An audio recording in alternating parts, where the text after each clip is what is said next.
देशमुखांच्या घरात आज सकाळपासूनच घाई गडबड चालू होती. कारण आज रेश्माला बघायला एक मुलगा येणार होता. रेश्माला एक मोठा भाऊ होता. रेश्मा घरातील सर्वांची लाडकी लेक होती. तिच्या भावाने शिक्षण पूर्ण केले व त्यानंतर वडिलांना त्यांच्या व्यवसायात तो मदत करू लागला होता. मुलापेक्षा मुलगी हुशार व तिला शिक्षणाची आवड, म्हणून त्यांनी तिला खूप शिकवलं. मुलगी रेश्मा रंगरूपाने देखील छान होती.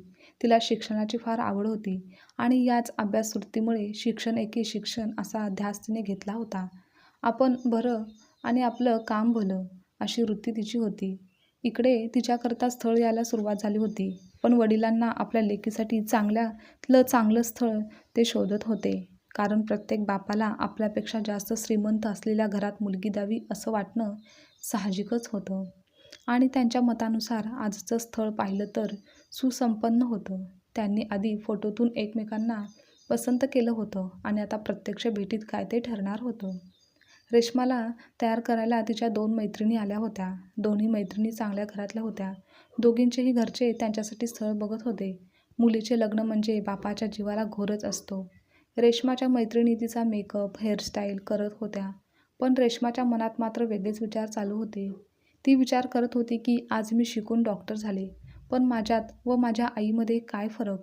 आई जास्त शिकली नव्हती. तिचेही माझ्यासारखंच कांदेपोहे करूनच बाबांशी लग्न ठरलं. माझ्या दोन्ही आजींचं पण असंच लग्न झालं असेल. पण आज स्त्री शिक्षित झाली, प्रगती झाली, पण लग्नाच्या बाजारात अजूनही तिथेच आहे. माझ्याही शिक्षणाचा या लग्नाच्या बाजारात काहीच उपयोग नाही. प्रेमविवाह असता तर थोडा फरक पडला असता, पण आपण कधी कोणावर प्रेमच केलं नाही, त्यामुळे तो प्रश्नच उद्भवत नाही. याआधीही माझ्यासाठी 2-4 स्थळे पाहायला आली होती, पण बाबांना ती योग्य वाटली नाहीत. हुंडा देणं आणि हुंडा घेणं कायद्याने बरोबर नाही आणि हे बाबांना नेहमी वाटायचं. पण म्हणतात ना, तरीही या ना त्या रूपात कारणाने मुलाकडून लोक मुलीकडून काहीतरी घेतातच.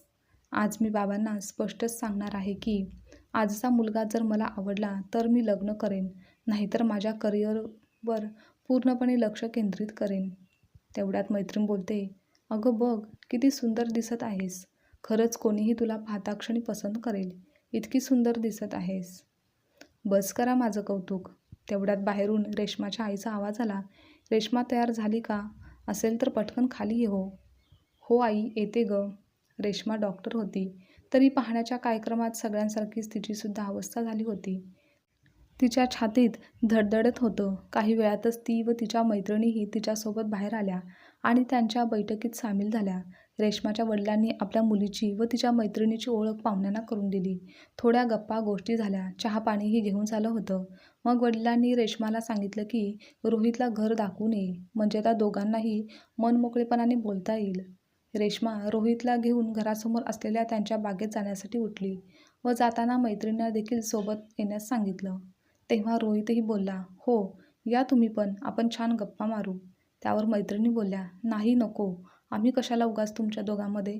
पण त्यानंतरही रेश्मा व रोहितने तुम्ही याच असा हट्ट केल्याने त्या दोघी पण त्यांच्याबरोबर बागेत गेल्या. बागेत गप्पा मारत फेरफटका करून तिथेच ते बसले. आता चौघांच्या गप्पा छान रंगल्या होत्या आणि त्यांच्या गप्पा एवढ्या रंगल्या की रेश्मा व रोहित आपण एकमेकांना लग्नासाठी पसंत करायला भेटलो आहोत हेच ते विसरून गेले होते. चौघेही एकमेकांसोबत असं काही मनमोकळेपणाने बोलत होते की जणू काही शाळा कॉलेजपासून ते एकमेकांचे जुने मित्रमैत्रिणीच आहेत. आता बराच वेळ झाला तरी ते चौघेही अजून कुठे आले नाहीत, म्हणून ते पाहण्यासाठी रेश्माची आई त्यांना बोलवायला बागेत गेली. त्या इकडे तिकडे बघत होत्या. तेवढ्यात त्या चौघांचा जोरजोराने हसण्याचा आवाज आला. त्यांच्या कानावर पडला. आवाजाच्या दिशेने त्या पुढे जात होत्या.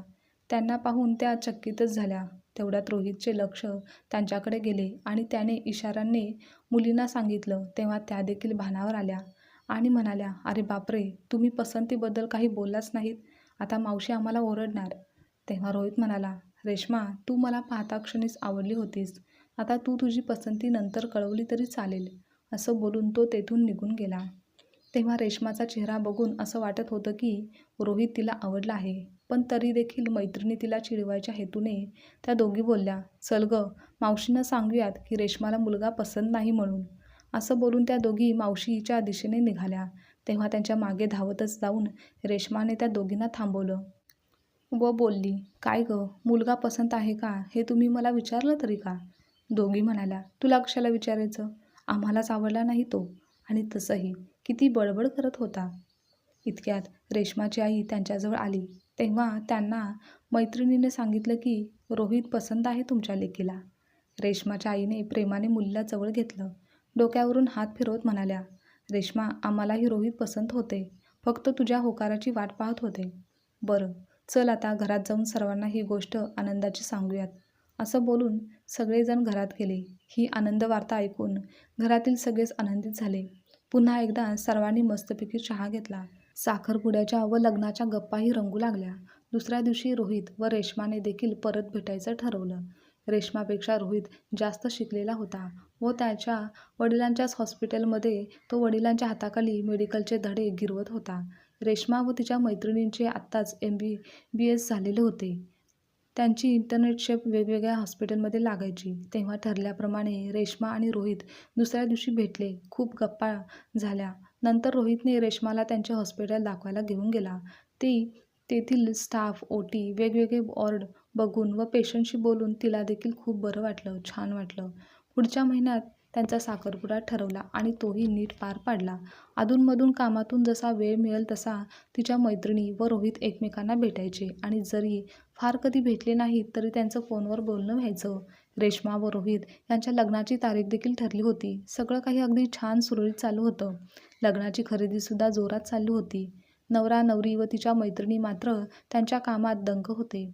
वडीलधाऱ्यांच्या पसंतीने सगळी लग्नाची तयारी चालली होती. त्याच दरम्यान एके संध्याकाळी नेहमीप्रमाणे रेश्मा हॉस्पिटलमधून स्कूटीवरून घरी निघायला चालली होती तर मागून येणाऱ्या गाडीने रेश्माच्या गाडीला जोरात धडक मारली. आणि काय झालं हे कळायच्या अगोदरच रेश्मा त्या धडकेत दूर फेकली गेली व तिची शुद्ध हरपली. त्यानंतर अपघाताची गोष्ट कळताच सगळ्यांची धावपळ उडाली.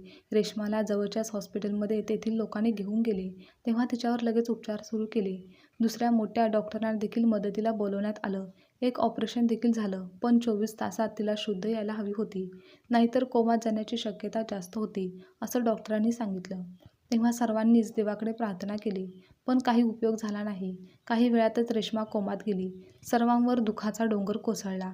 आता रेश्माला शुद्ध कधी येईल याचा काही अंदाज नव्हता. कमी जास्त वेळ देखील लागू शकत होता, असं डॉक्टर म्हणाले होते. हे ऐकून आता मात्र रोहितच्या घरचे त्याचे लग्न मोडायला निघाले होते. पण तेव्हाच रोहितने त्या गोष्टीला साफ नकार दिला आणि डॉक्टरांच्या सल्ल्याने रेश्माला आपल्या हॉस्पिटलमध्ये शिफ्ट केलं. कारण तेथे रोहितला तिची काळजी घ्यायची होती. स्वतःच्या देखरेखीखाली उपचार देखील करायचे होते. त्याने त्याचे काम सुरू केले. रेश्माला कधी शुद्ध येईल की येणारच नाही याचा काही विश्वास नव्हता. मात्र त्याचा पूर्ण विश्वास होता की रेश्मा एक दिवस नक्कीच बरी होईल आणि आपलं लग्नसुद्धा होईल. रोहित रेश्माशिवाय कोणाचाच विचार करू शकत नव्हता. सर्वांनीच त्याला खूप समजावलं, पण तो मात्र आपल्या विचारांवर व आपल्या निर्णयावर ठाम होता. रेश्माच्या आईवडिलांनी देखील त्याला समजावलं की तू रेश्माची वाट पाहू नकोस, तू तुझ्या आयुष्यात पुढे जा. पण त्याने कोणाचंच काहीच ऐकलं नाही. कारण त्याचा आपल्या नात्यावर, प्रेमावर अतूट विश्वास होता. तेव्हा त्यांनी सांगितलं, आपण सकारात्मक विचार करायला हवा. आपणच आशा सोडली तर रेश्मा कशी उठेल? आणि माझा ठाम विश्वास आहे, रेश्मा शुद्धीवर येईल. आणि तिला जर शुद्धीवर यायला उशीर लागत असेल तर मी वाट बघायला तयार आहे. त्याच्या या निश्चयामुळे त्याचे जास्त कोणी मनधरणी त्यापुढे करण्याचा प्रयत्न केला नाही. दिवसामागून दिवस, महिन्यामागून महिने गेले. मात्र रोहित रेश्माच्या सेवेत तत्पर होत होता. तो सर्व काही मनापासून विश्वासाने करत होता. रेश्माचे आईवडील रोहितचेही निस्वार्थी प्रेम पाहून देवाकडे रेश्मा लवकर बरी होण्यासाठी विनंती, प्रार्थना करत होते. काही महिन्यांनी रेश्मामध्ये थोडा बदल झाल्याचे डॉक्टरांना जाणवत होते. त्यांनाही आशेचा किरण दिसत होता. असेच बरेच महिने निघून गेले. घरच्यांनी तर आता आशा सोडली होती. तिचे आईवडील स्वतःलाच दोषी समजत होते. पण एके दिवशी देवाची कृपा झाली. चमत्कार झाला. रोहित रेश्माजवळ बसला होता. तिच्याशी गप्पा मारत होता. इतक्यात त्याला तिच्या बोटांची हालचाल जाणवली. त्याला आनंद झाला. त्या आनंदाच्या भरातच त्यांनी डॉक्टरांना बोलावले. त्यांनी तपासलं. शुद्धीवर येण्याची लक्षणे दिसत होती आणि रेश्मा हळूहळू हालचाल करत होती व अस्पष्टपणे बोलू लागली होती. नंतर तिने शांतपणे डोळे उघडले.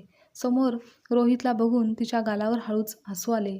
रोहितची अतूट विश्वास आणि सकारात्मक वृत्तीने तो आज जिंकला होता. तेव्हा रेश्मा शुद्धीवर आल्याची बातमी कळताच सगळ्यांनी हॉस्पिटलमध्ये धाव घेतली. सर्वांचा आनंद गगनात मावेनासा झाला होता. रेश्माचे वडील रोहितला म्हणाले, तुझी पुण्याई थोर आहे. तुझी आणि रेश्माची ताटातूट कोणीच करू शकत नाही. देवालाही तू हार मानायला लावलीस आणि तुझा अतूट विश्वास जिंकला आहे. रेश्मा मरणाच्या दारातून परत आली आहे, तुला आयुष्यभराची साथ देण्यासाठी. आजची कथा तुम्हाला आवडल्यास लाईक, शेअर, कमेंट करा आणि चॅनलवर नवीन असाल तर चॅनलला सबस्क्राईबसुद्धा नक्की करा.